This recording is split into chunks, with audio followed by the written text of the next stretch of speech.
Everybody, welcome to episode 63 of Open Play Podcast. I'm here with some of the usuals and a returning guest host. Preston, Mason, and Matt is back with us. Say hi, everybody. Hi. How's it going? Hi, everybody. So Matt graciously decided to return to expound upon his knight knowledge of the Knight Codex, because that's what we're going to be talking about this week. Everybody's favorite new army. I hate Canis Rex. I just want to say that on record. I hate Canis Rex so much. I hate him a lot less now. He's not as bad anymore. He's not, but he's been bad and been really good, and he'll be really good again when they change his points for some unknown stupid reason. Because, that's never happened before. So we're just going to get right into knights here. Matt is one of the local knight players, and we just want to talk about knights and get his take, and, we'll respond. So let's just get into knights. So yeah, it looks like with the leaked rules, the army rule is changing for a little bit better. It's actually slightly interactive, and you won't just see everyone take the exact same thing every time. The main thing that's really changing is that instead of just picking one option, you get to pick a task that you're going to pick, and then you get a bonus for getting that task.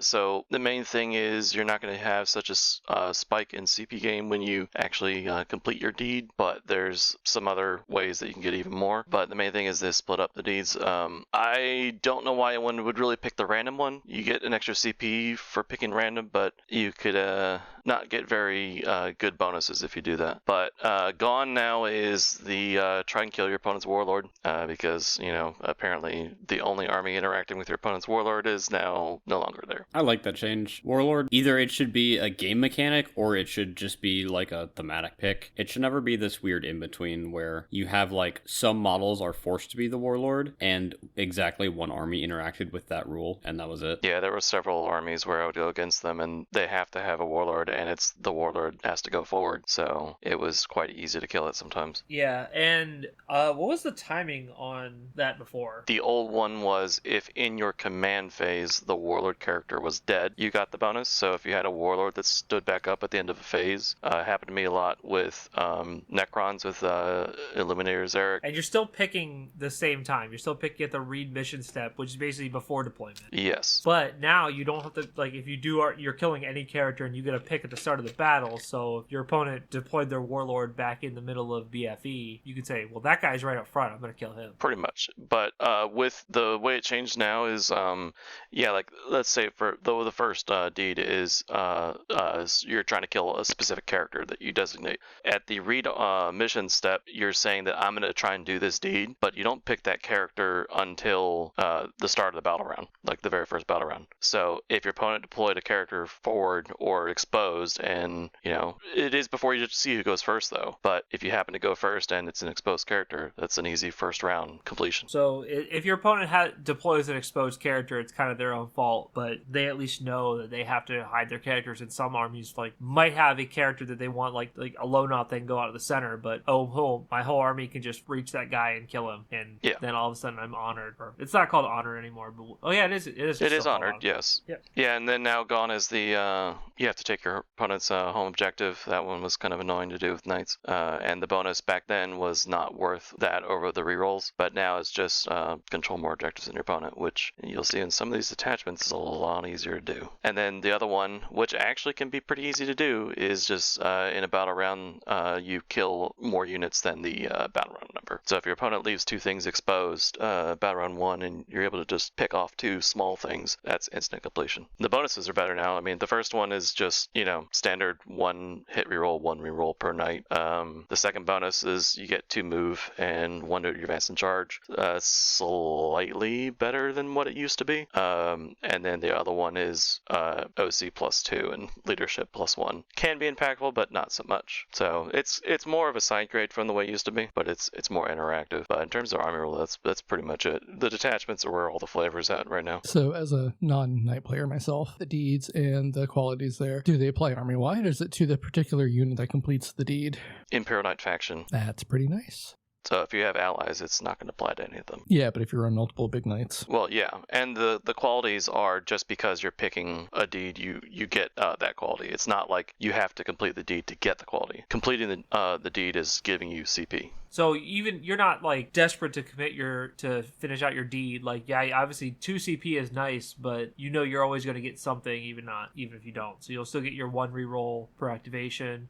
Sometimes you might want 2 inches to move characteristics and stuff like that. Do you ever want the OC? I guess maybe if you're playing against like an army like Endless Tide or Endless Wave Tyranids or whatever. I could see you taking it if you are running heavy armatures, because then that really starts to swamp the board with the OC. Oh yeah, that's a good point. And it really makes their armatures better because they're only leadership 7. So that way, even if they're battle shocked, they'll still still have OC2 even when they're battle shocked. I think that's how it would still work. Like all the other, just like a banner would, right? Yeah, it is improve objective control, not change objective control. So yeah, it would apply. That's pretty good. Ultimately, as a non-knight player, I'm very happy to know that if my warlord dies, I don't just lose the game on the spot, because now all your knights have a 5-up invuln, or 5-up feel no pain rather. Yeah, that's definitely I can see a welcome change for some people. Other armies had a really easy time just hiding a warlord in their deployment zone, but yeah, it just makes it so that you actually pick something that's a little more interactive.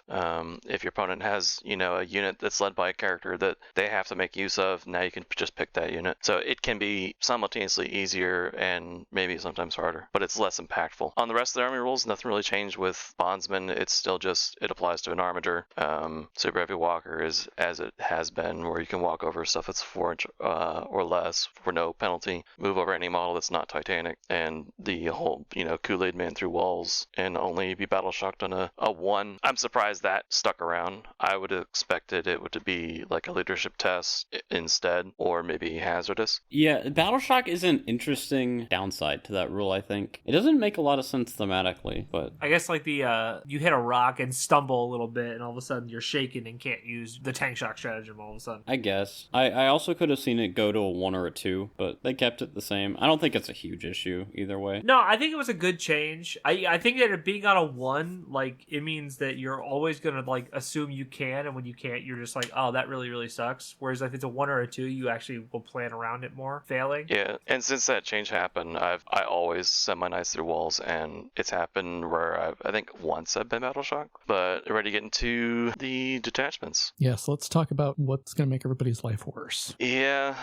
the most standard one right now is going to be plays the most similar to Knights before is Valor Strike Lance. It pretty much just gives you army-wide assault on all your Imperial Knight models. The way it's written in the book, it gives you reroll advance as well, but the recent balance pass got rid of that. The Votan treatment. Get rid of your rules before they're out. It's really astonishing that they delayed the Knights Codex so that they could fix it, and then they still had to make day 1 changes. I don't know if we said that during the Knights portion, but that's just baffling to me. It's definitely strange, right? Like, you told us this Codex was going to come out almost a year ago at this point, and now it's like, still going to do these patches that come out right away. The stratagem part, I totally get, but the changing the fact that you can't re-roll advances, I don't think that really needed to change. I guess it just like cuts down on consistency a little bit. Yeah, I don't know where they're really getting any data for what needed to be changed there. Just a vibe check. Yeah. The other thing that really changed with, especially with the balance pass with this detachment, is a lot of their stratagems. For some reason, they decided that it was okay to target multiple big knights with a single stratagem for 1 CP, and now you can only target 1. This is the detachment that maintains the knights rotate ion shields, so you won't see that in any other one. Which we'll talk a little bit later. It's also less important as a stratagem, right? In a lot of cases, yeah. It's only if you're running the defender, though. But one of the changes I was happy to see was how Thunderstomp was changed in this detachment. It's back to the way it was, similar to the way it used to be. It's where your knights that didn't have melee weapons just had their feet. Now you can spend a CP and make their melee actually pretty good. So your armatures are getting 8 attacks instead of 4, and your big knights are getting 12 instead of 4, and they're getting extra AP. So you can't just charge a Castellan or a Valiant and not take a bunch of damage back if you don't kill it. Which is good because like it's not super thematic, right? To have 10 cultists around a Castellan and be like, all right, you're tied up now. The Castellan really shouldn't care at all, right? Yeah, and now all the Titanic Knights are somewhat of a melee threat if they're not killed. in this detachment, because they're damage 2, AP 1, so that's going to make them 12 attacks, AP 2, damage 2, and it's strength 8. Although the Castellan and the Valiant are hidden on 4s, so it's not as impactful. It's still an average of 6 attacks, wounding on 2s, right? Because you're so... Yeah. A wounding and a Marine equivalent. Obviously, some other toughnesses exist out there. Yeah, and then you can spend a CP, give, a Knight Lance. It isn't really as impactful on a big Knight, unless you're going against another big Knight. It's really going to make a lot more impact on if you're running like a Warglaive and are going against another high toughest thing. And then you have another one, you can give lethal hits to a Knight. Finally, Knights have a more actual interactive play. So with Tactical Foil, you have a reactive move. So move within 9 inches of a Knight, 1 CP for normal move D6. Yeah, reactive move is a big deal. Reactive move on Knights is like insane. I don't know if there's been a stratagem in 40k that lets you reactive move vehicles. I can't think of one off the top of my head. They're usually restricted to infantry and mounted. The Necron vehicle detachment, Star Shatter. but you have to shoot it. That's also true, yep. Yeah, this is going to be especially impactful. I'm already seeing with against Deathshot Terminators coming in 6 inches. Now you can just move D6 away from them. Yeah, and making the charge like it's 1 inch harder every time you roll. So yeah, pretty much Valor Strike's just your after the changes now, it's your standard easy to run Knights list. There's nothing too crazy about it other than the reactive move. I mean, giving everything assault is also kind of crazy, I think. Yeah, but most of your Knights in this kind of a list you're looking at probably charging with. So it's really going to primarily affect like turn 1, maybe turn 2 as well. Yeah, most of the big Knights only move 8, right? And like you can move through walls, but you have to clear the wall. So it's They not move like 10. Well, that's fine too. I don't know what math is. But yeah, like you have to clear the wall, so it's not like you're going to run through the center objective or the center ruin on most boards, even if you roll a 6 from your deployment zone. And like that, like maybe if you you start on the line, right? Yeah. And then like just you cross your fingers, hope you go first. Most people aren't going to play like that. I just think that this detachment is much more fair now that all these stratagems only apply to 1 Knight and not 3. Yes. So the detachment that seems to be getting the most attention is Gate Warden Lance.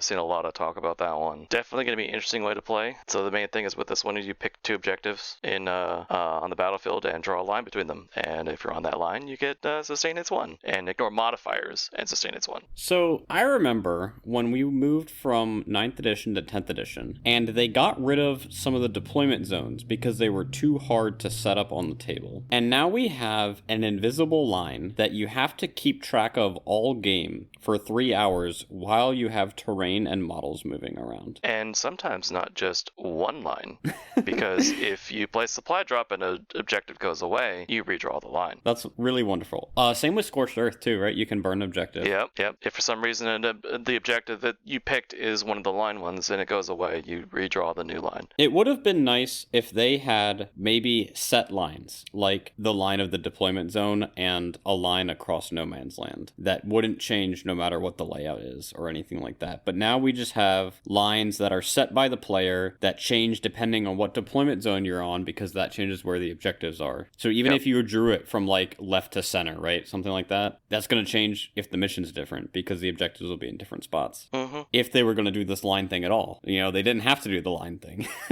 Well, it's always going to be like the 2 non-center objectives, right? Because that gives you the longest line. Or deployment zone to deployment zone. Oh, you don't have to pick one's in no man's land? Nope. It's any 2 objectives. That's kind of stupid. It doesn't extend beyond them, so it is only objective to objective, but certain deployments, I mean, you can cover a huge area with that. Yeah. The first time I read this, I assumed it was no man's land objective markers, because that kind of makes sense with the theming they're going for. This detachment got a lot stupider.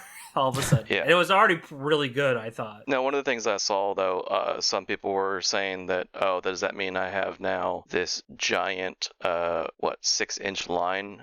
No, that's because most objective markers that people use show the control zone, but no, the line is based on the 40 mil actual objective diameter. Yeah. So it's not huge, but it's not tiny either. It's not hard to be on, not by any means, because it's any part of your base being on it makes you on it. Yeah. It's not like you have to go right through the center of your base. So, even a 40 millimeter line is still sizable enough that you could fit 2 knights touching in the center, or like just kind of daisy chain them along it. And And then this one also gets pretty interesting when you start to include a lot of lower attack knights, like the new defender, and now you're giving them ignore modifiers and sustain its 1. Yeah, it can be pretty strong, especially when, if you tie up a knight in melee, it can still shoot you on a 3+ with ignore modifiers. Yeah, you can't bracket a knight and rely on it to have a worse shooting profile anymore. Yeah, this has a lot of welcome changes. Yeah. However, there is a lot of counterplay to it because the power of this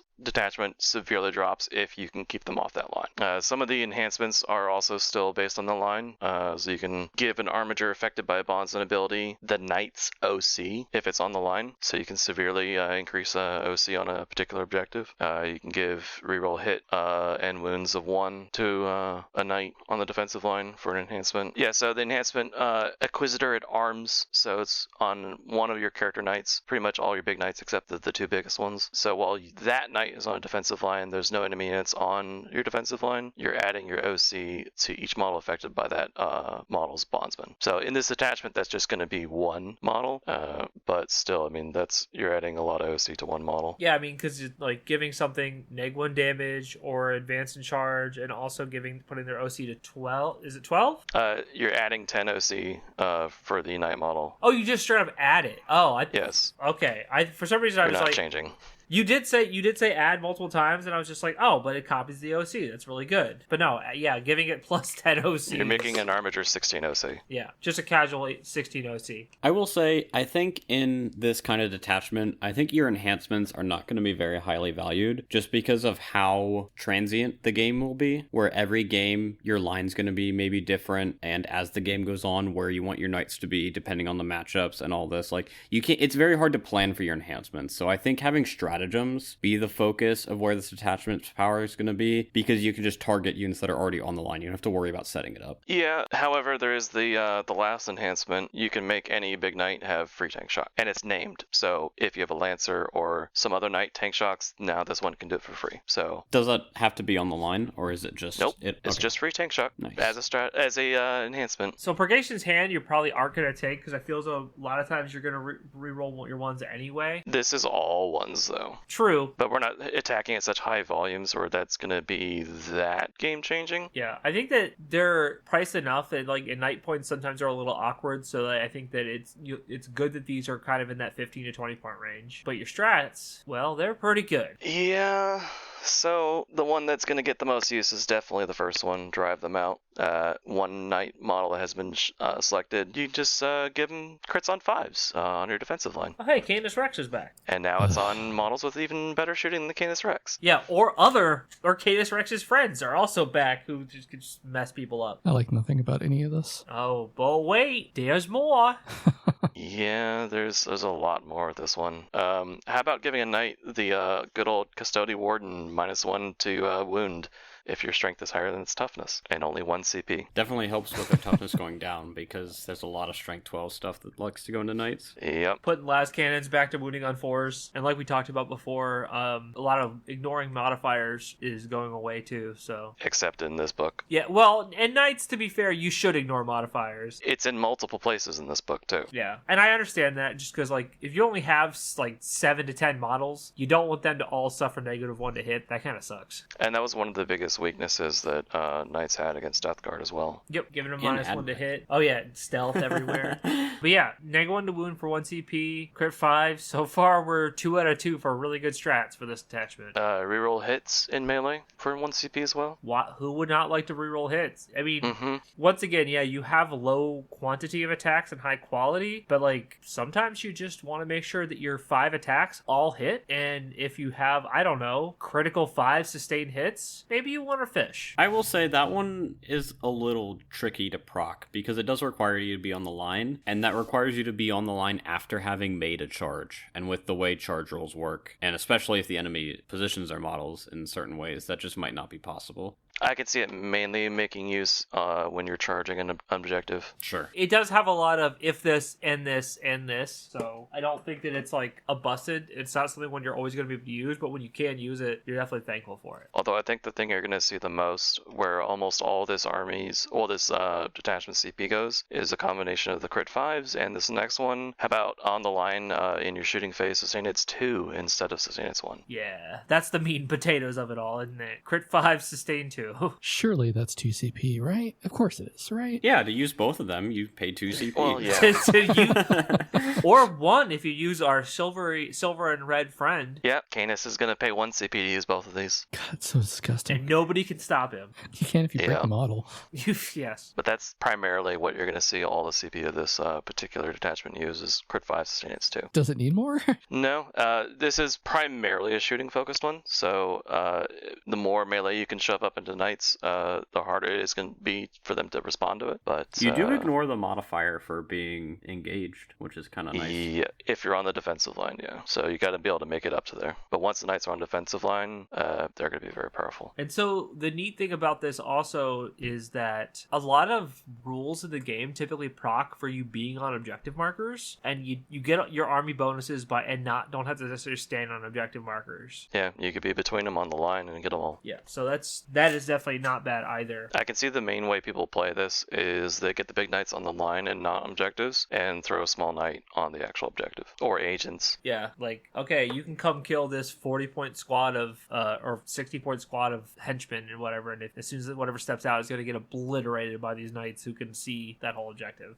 Now on to my favorite detachment, Questoris Companions. This is the Lords of Dread big knight only detachment. You do love your Questoris knights. Yeah, this one's gonna definitely make this a fun one to play. So the main deal with this one is if at the start of your turn your oath is complete, you pick a new one and a new quality. So you can find yourself with all 3 of those qualities. And that extra CP you gain, the subsequent times you complete your oath, you only get 1 CP. Oh no! So only the first time. But with the army rule, it's exempt from the max CP gain. So if, let's say, you have Inquisitor Codex that gives you CP when your opponent does, you still get this extra CP. Yeah, I mean, the CP gain, honestly, is just kind of gravy, right? Like, just being able to get not only reroll a 1 to hit, reroll 1 hit, 1 wound roll, but also, like, now you get +2 movement. Now you get the OC one that you might probably not ever pick, like, on its own, but you're like, hey, whatever. I've already gotten the other 2, might as well. And when you combine all 3, that's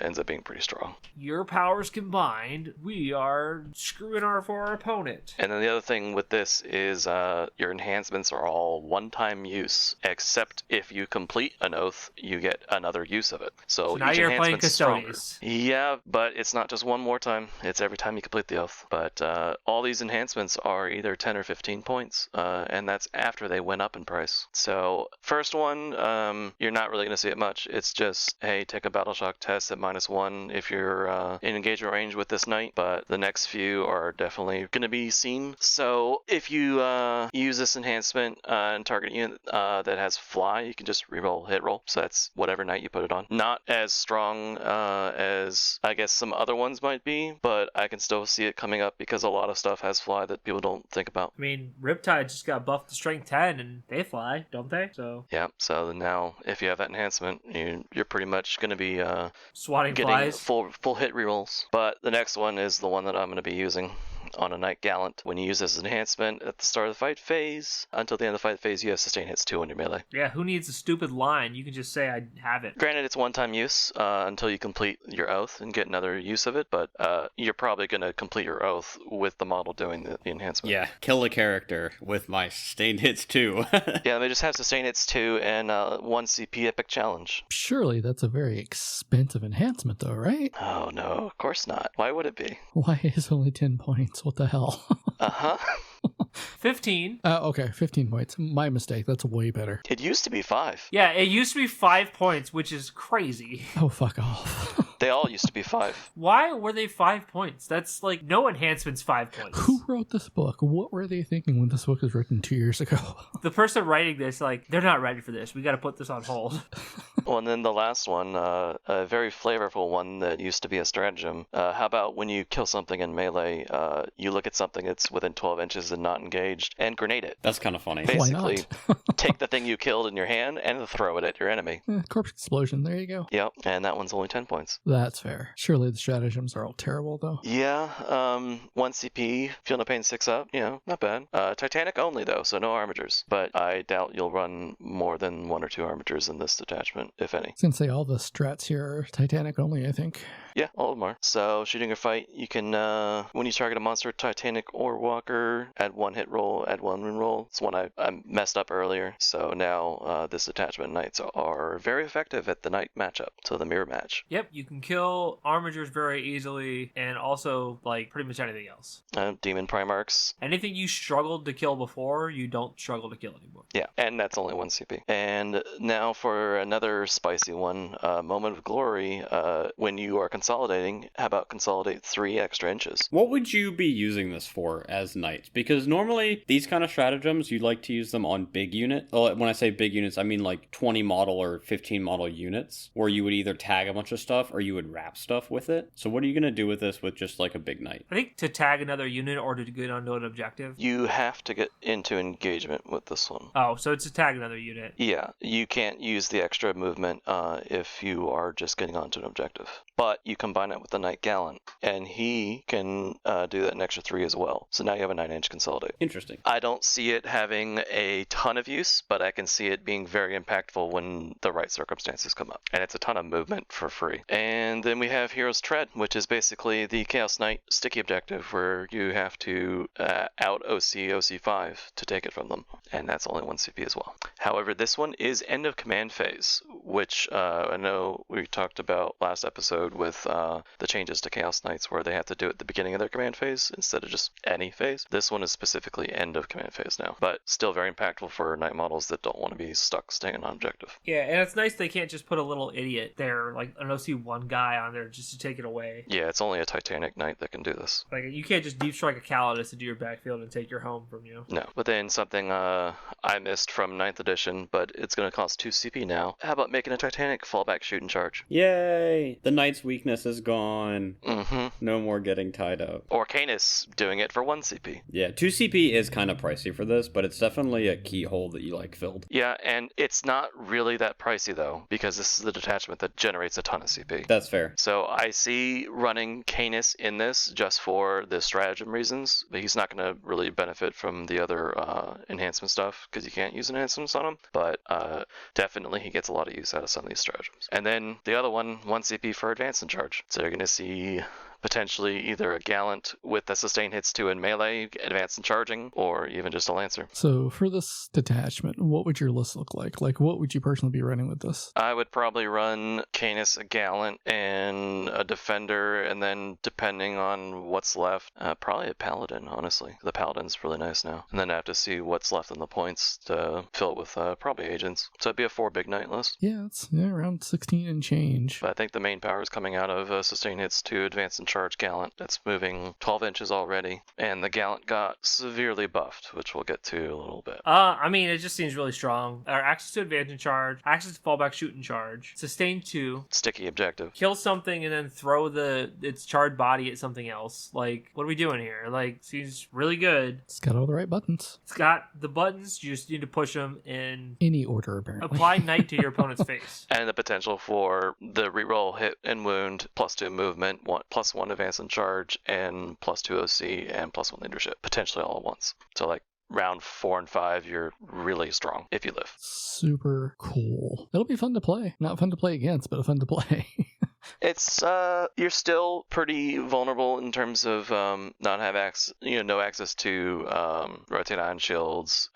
Your field of pain is a 6-up for a CP on only 1 knight, so you're definitely paying for that for the utility and damage output. But lastly, we have probably the most healthy way to play knights, I guess, where you're going to want to take basically 2 big knights and 6 small knights. Spreadhead-at-Arms. The way this one works is every bondsman ability instead of going on on one armiger can go on 3. So, and it also gives your armigers battle line keyword because we lost that as well. But this is it's not an armiger detachment. You're still wanting to run at bare minimum 1 big knight. It's probably going to be 2 though. So we're not getting a war dog spam type detachment. And I like that. That's how knights should be, is encouraged to have that dynamic between them, and it just improves it. Yeah, and war dog spam or armiger spam just didn't make sense for Imperial. It was all about the combined arms kind of knight thing. But this one definitely is a lot of flavor in that regard. So you can, in theory, run 18 armigers in this detachment, but obviously you run out of points, and also the Mortrax is not a real unit. It's really bad. I don't know why they hate it so much. It's awful. Well, also, unlike the Chaos Knights one, this detachment doesn't let the armigers take enhancements, right? No,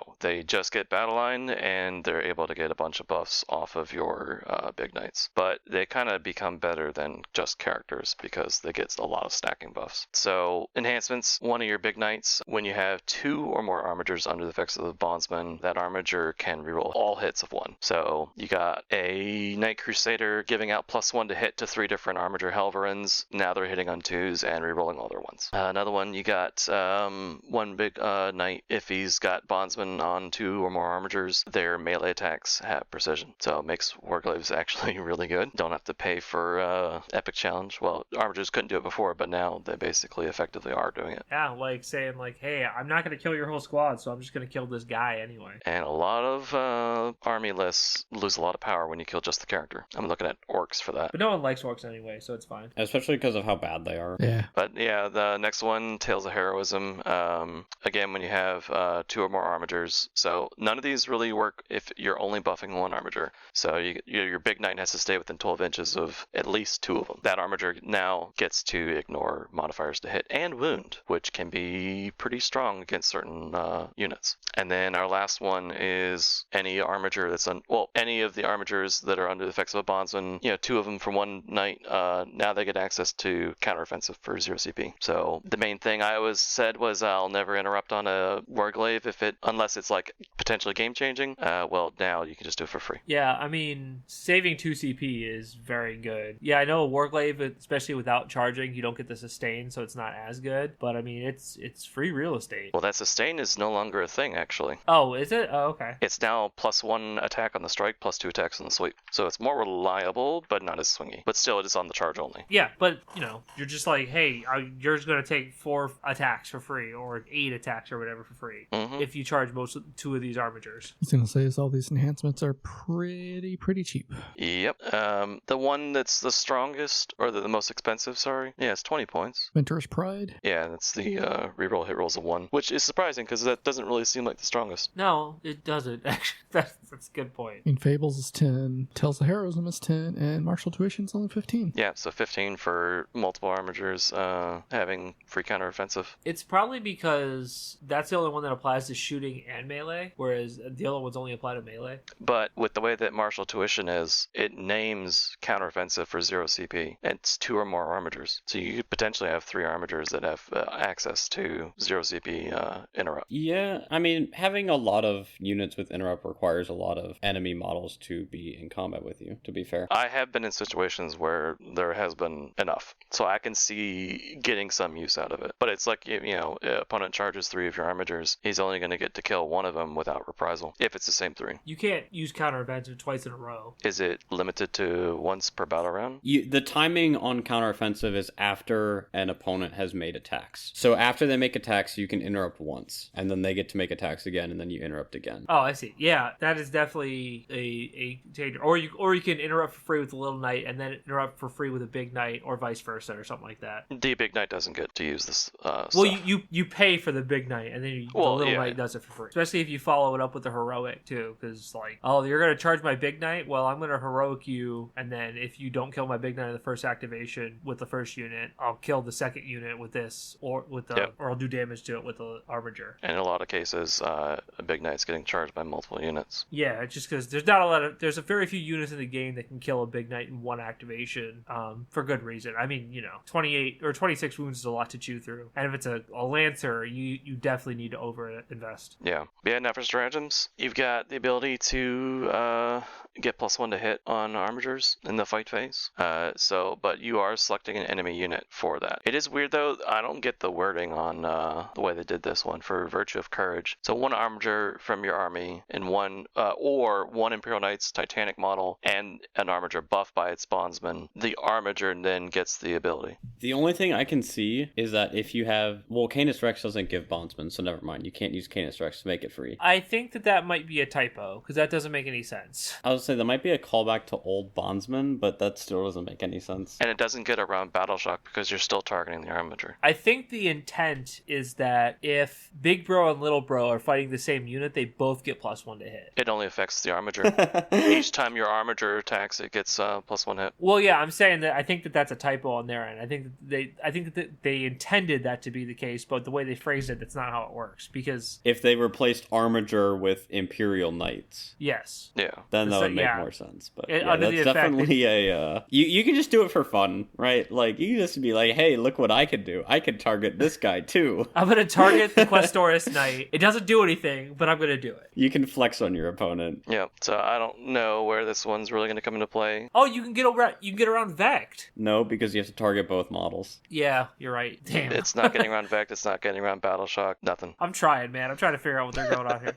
I don't know. +1 to hit's a good rule, I guess, but it's just weirdly worded. It's very weirdly worded. Yes. So yeah, now next one, Exemplar's Wisdom. So after one of your Titanic models shoots an enemy, an armiger under effects of that model's bondsman gets +1 armor pen against that target. So can be good. You fail to kill something and you need an armiger to finish it off. You can spend 1 CP and make it a little more effective. Yeah, obviously a bit more useful for the Halvar than the Warglaive, but... Well, you could potentially make something that doesn't have an invul and not have a save. There are 3 stratagems in here, by the way, that have that same... Actually, 4 stratagems have that wording with the targeting, and none of them matter. Because the target in Big Model and Armiger all say the effect only affects the Armiger. So I'm curious if there's going to be, after the actual codex comes out, maybe the next balance pass, they change it to where you don't target the Armiger, but an Armiger affected by this Big Knight can use this. Oh, I think I get it. It's if there's, if you make the bondsman ability affect 3 Armigers and they're all hitting the same unit, they all get +1 to hit. Oh, yeah, it says 1 or more. And this is the detachment that buffs 3 of them. So, yeah. So it allows you to buff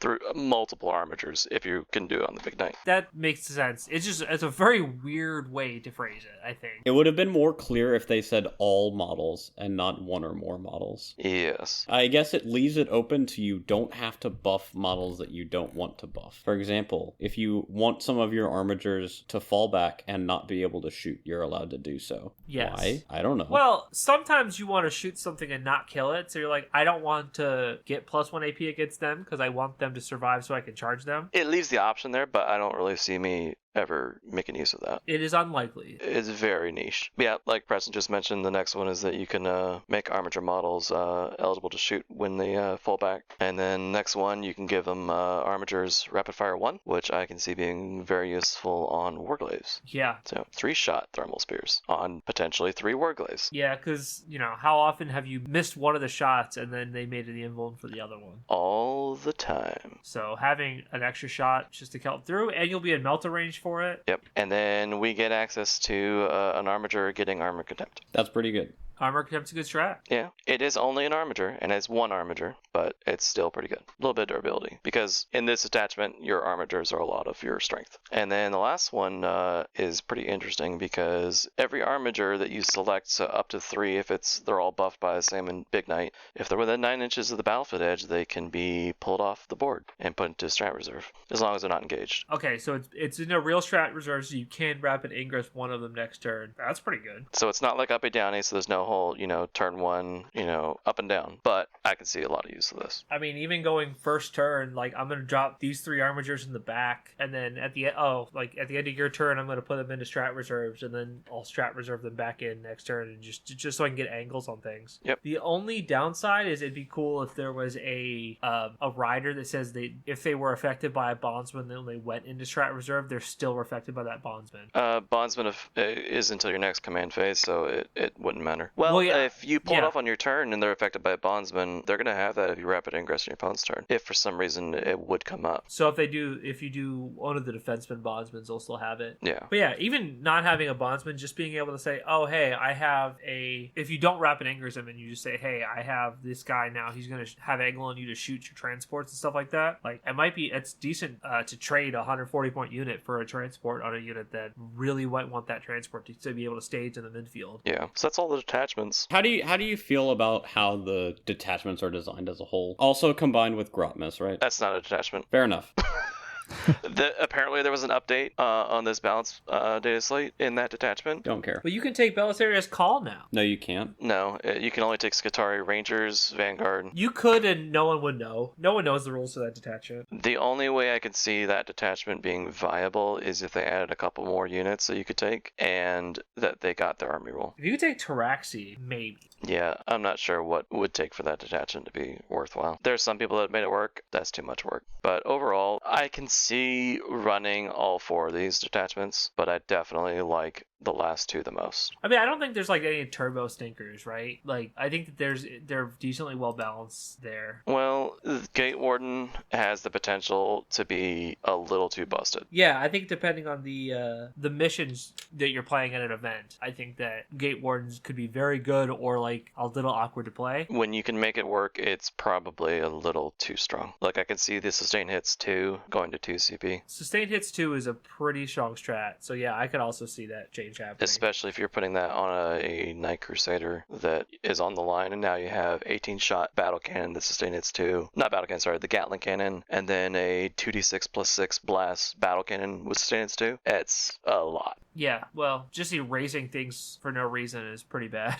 Yeah. But alright, you want to start with the super bigs, the super littles, or the Questoris? I was thinking about starting with the Armigers. Alright. So the Helverin, the only thing that has really changed about them is their ability. No longer anti-fly 2-up on their autocannons, but now when they're shooting at something that's not a monster vehicle, until the start of your next turn, your opponent's unit is suppressed, so -1 hit. So you can potentially throw out a lot of -1 hit to your opponent. I'm a little surprised that they changed that rule. I would have thought they would have just kept the anti-fly because it's been that way for a while, but... Even GW knows fly is not great. Well, the way that anti-fly 2-up worked on this thing, it turned to something that's 140 points into an absolute killer if the thing happened to have fly. So every Demon Primarch, all your flying vehicles just get shredded by these. Tao's entire army? Yeah, I mean, there's a lot of stuff where it was disgusting against, so it's still a good ability, but it was a needed change. But other than that, they're pretty much exactly the way they were. Well, since the recent changes. Yep, T9, 14 wounds. OC6, that when you're damaged, now you're OC3, so it's a lot easier to out-OC the Armigers. The Warglaive,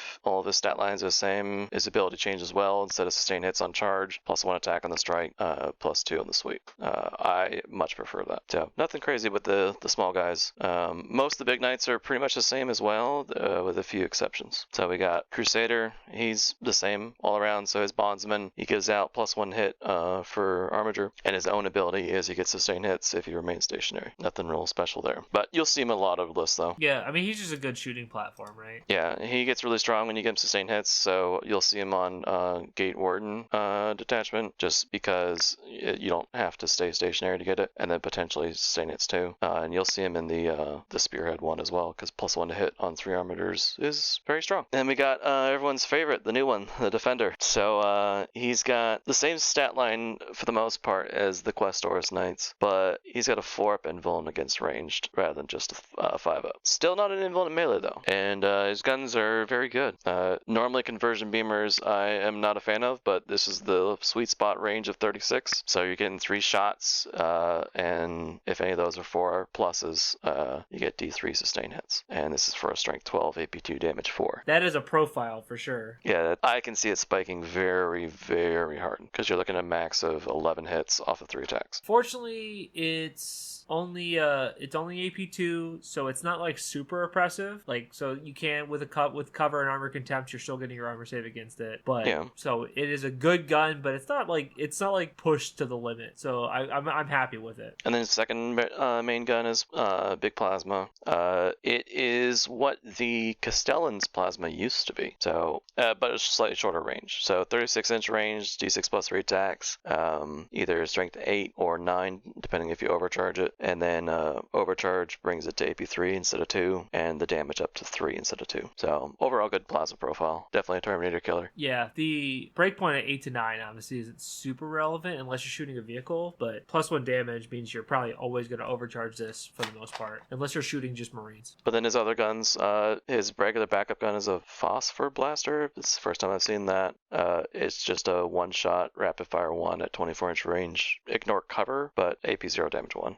It's chip damage. And then his gun underneath his conversion beamer, the twin incendiing combustor, is a D6 flamer with twin linked and a strength 6 AP 1 damage 1. So not bad. Strength 6 is a good strength for a flamer. Yeah, because the other knights that have flamers are strength 5 and not twin linked. You're wounding any elf toughness or human toughness on 2s with twin link, which means you're basically, whatever your D6 to hit roll is, you're killing, or you're going to wound for sure. And his abilities, he's got the -1 damage, so depending on the detachment, potentially 3 armatures, -1 damage. And then his ability that has everyone talking about it. So any knight model that is not fully visible to an attacker because of this model gets benefit cover and a 4-up invuln. Yeah, I mean, especially when your army doesn't get rotate in every detachment, you just now have free access to a 4-up invuln in anything that you take. Yeah, and that is basically as long as you can hide some part of the model behind this thing. And GW has confirmed that the base does count. The only question I have for this is it modeling for advantage to have your guns sticking like parallel out from your body so that you're just a line of knight? I would say yes. Generally, when we're talking about modeling for advantage, we're talking about modeling it like the box art says. Yeah, I mean, and even the box art, it's only 45 degrees, so it still covers a lot of space, right? And you can only move them so far because now the back of the gun's going to hit the legs unless you tilt them up. Oh, I see. Okay. So there is a built-in limit a little bit here. But yeah, I don't, hopefully people aren't like, I don't want to ever have to have the conversation like, yeah, your knight is breaking his shoulder bones by rotating his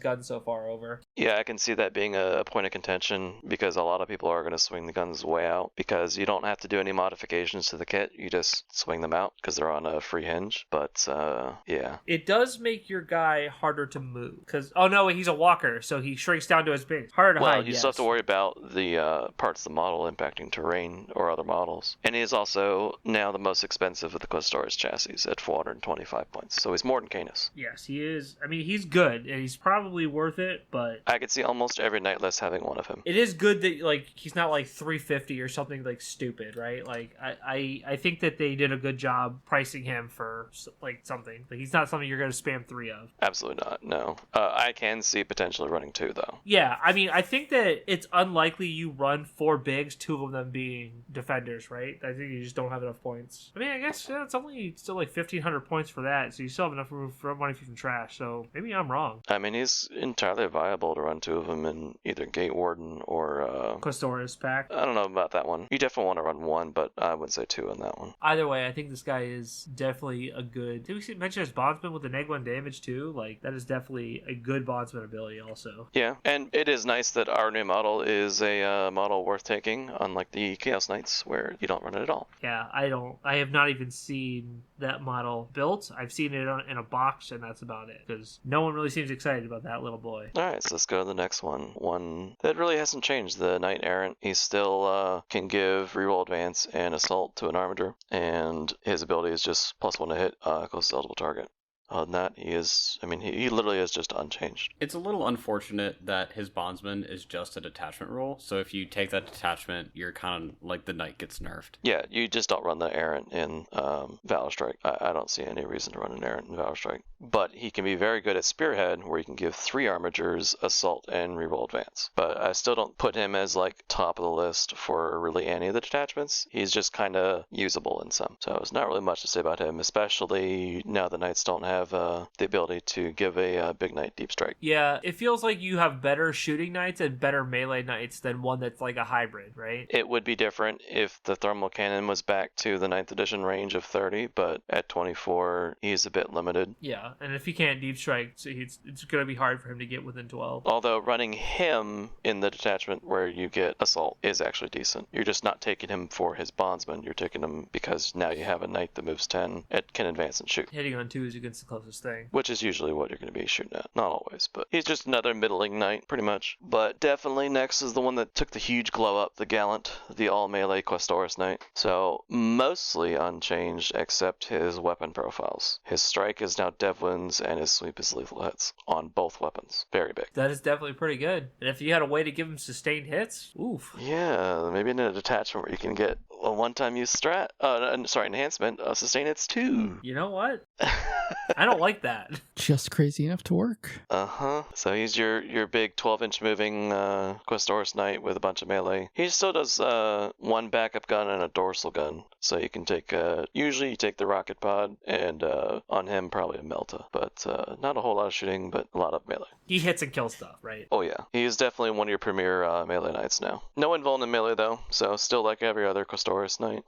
His bondsman ability hands out is they can, armatures can reroll charge, and when they make melee attacks, hit reroll. So pretty good. And then his own ability is he can move an additional 3 inches when you consolidate, but provided that you can end engagement. So same thing like that stratagem earlier. You can only use this to get an engagement. Well, that's where he wants to be. So like killing a squad and then consolidating into like a predator like is definitely not a bad place for you to be. Especially when you combine it with the strat. So you're consolidating 9 inches away. I can definitely see tying up a shooting vehicle that you do not want to shoot you next turn.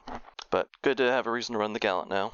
Knight Paladin had a glow up as well. None of his weapons changed, but his ability did. Now he gets +1 AP against close to double target. So his AP1 damage 3 battle cannon is a lot stronger. Yeah, AP1 guns always are in the in-between land where they're like almost good enough, but AP1 just as a baseline is not very good in current 40k, so it's nice that it makes it over the line here. Yeah, it makes it worth taking the Paladin because that's his primary gun is AP1. And you can give Armiger lethal hits and Lance, so lethal hits on both shooting and melee, and then obviously Lance is only melee. So I can see him being taken for the Armiger detachment, because that's a pretty strong ability to have on 3 Armigers. It makes your Halvern shoot better and your Warglaves hit better, and even if you want to like make them do the opposite job, like giving things lethal hits and Lance is pretty good, even if you're only kicking them. Yep, and then the Knight that's still bad, the Preceptor, the Canis wannabe. It basically is Canis Rex, but he can take a dorsal gun, and he can take a chain sword instead of the gauntlet, but he doesn't have sustained hits, he doesn't have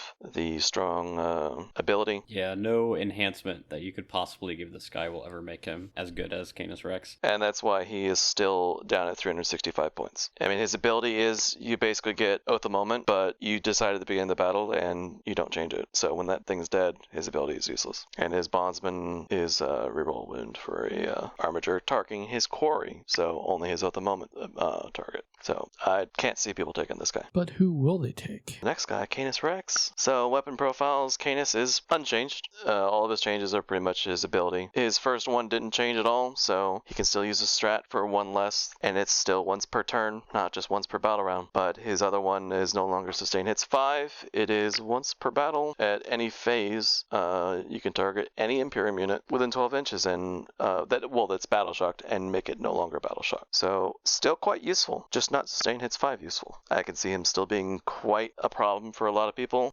He's not 100% auto include, but you'll see him in most lists. I also think it's very funny and kind of cool that his battle shock rule works if you ally him, because it's any Imperial model, it's not just Imperial Knights. Yep, so he's even more reason to take as an ally. And his other ability, any strat use on him, so anything you can target him with, use it for 1 less. Granted, that's only core strats if you're using him as an ally. He should definitely be like 350 points. That makes sense. That would be a little disgusting. I was just channeling Will for a little bit.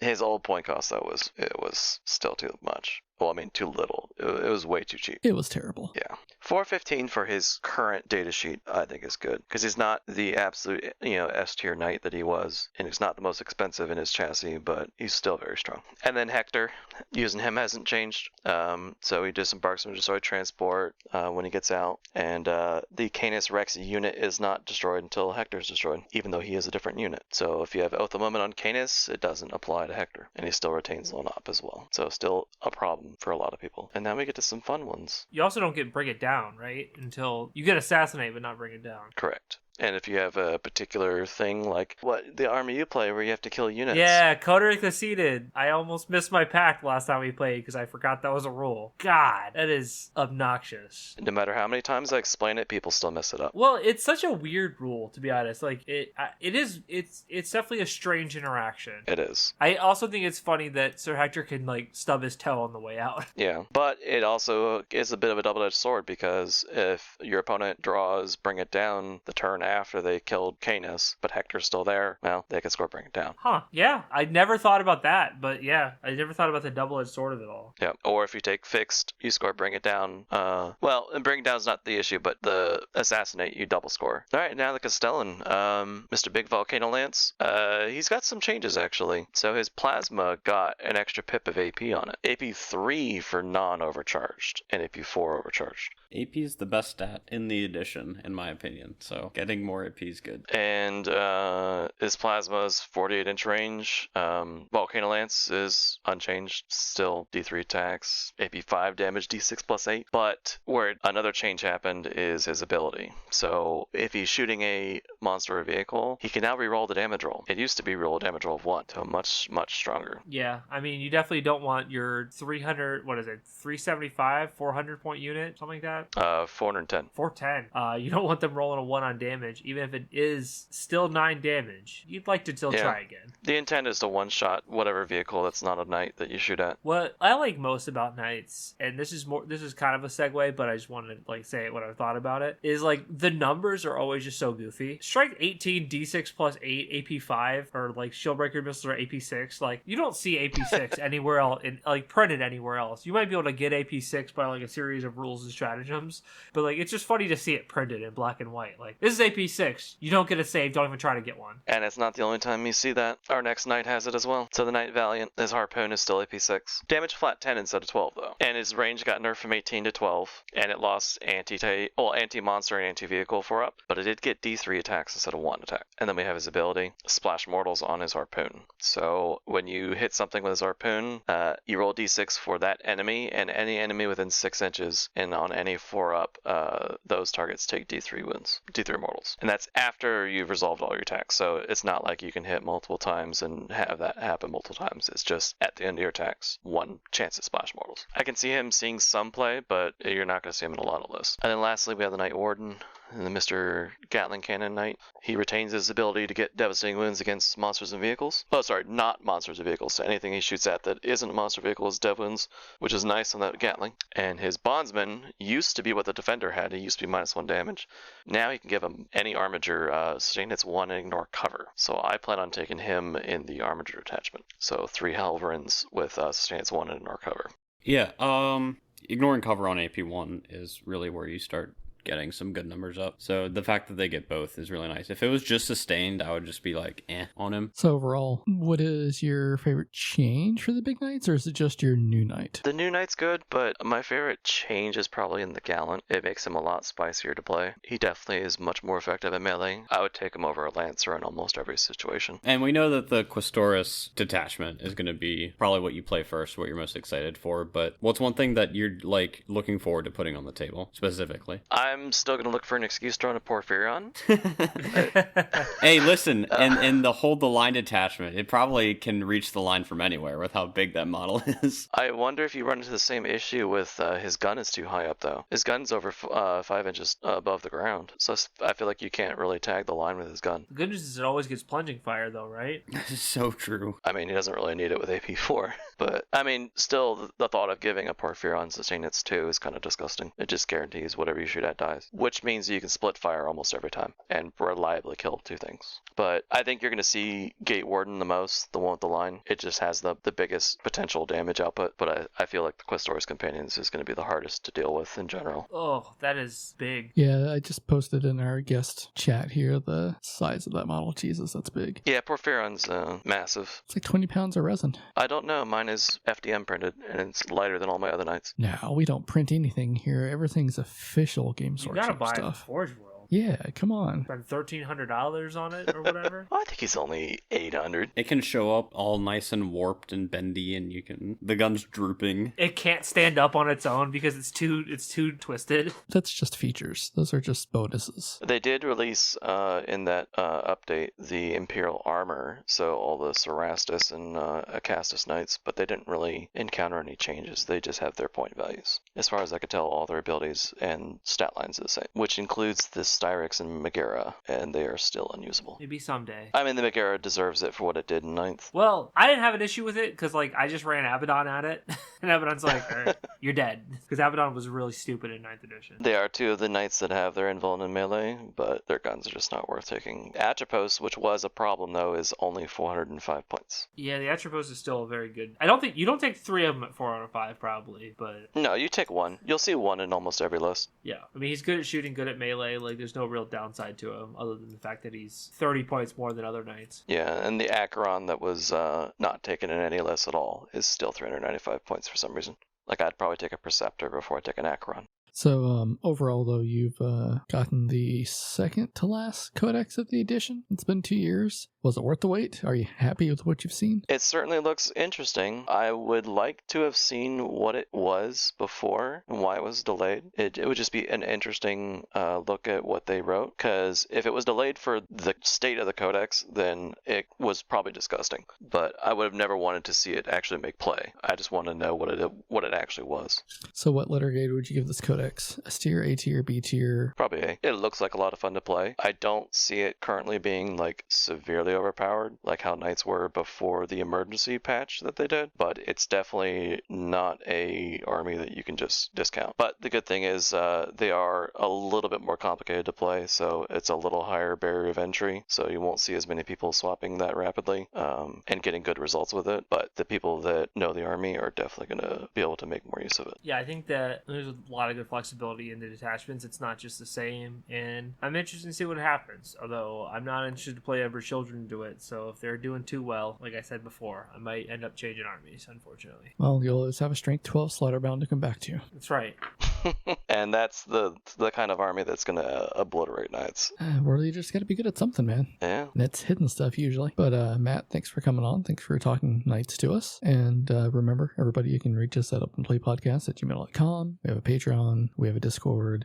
All links are in the show notes. Come join, talk to us, complain about Canis Rex with me, commiserate about Canis Rex with me, and tell me, just agree with me that he's the worst model ever. And hopefully everybody has a good week. And I'm curious to see how the meta shakes out in 2-3 weeks, and we kind of see where stuff lands. Polypheron is steel at 700 points. Get yours today. Yes, from Forge World. Spend your www.forge.world.uk.com. Probably don't type that in just in case it goes somewhere we don't want it to, but just take a word for it. I'm not responsible for your antivirus software. All right, y'all have a good night. A good one.